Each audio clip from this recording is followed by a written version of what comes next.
I think a lot of sort of new ways of thinking, new sort of experiences. Again, because we know that college education is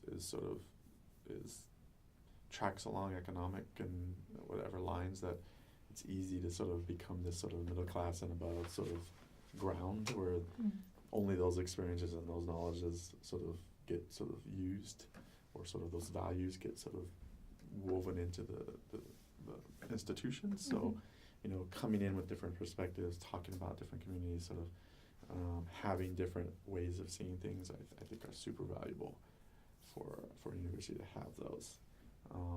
But also just because it's these are, especially here as a land-grant institution, right, it's supposed to be a broadly supportive institution for all people in some way. So how do you do that if you're sort of economically and otherwise cutting people out? Right. And so people need to bring those, all those folks that are coming in first generation, whether it's economic or just not having that background,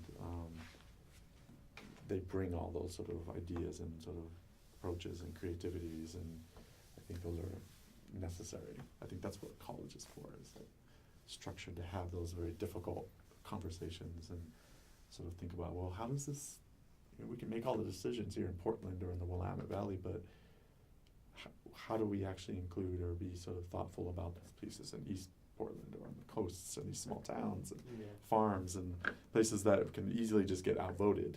Right. But how do we do this in a way, because if we have this sort of network of relations, how do we actually do it in a thoughtful way that is beneficial to as many people as possible, and not just a matter of there's more of us than you, and so therefore, sorry, screw you. Yeah.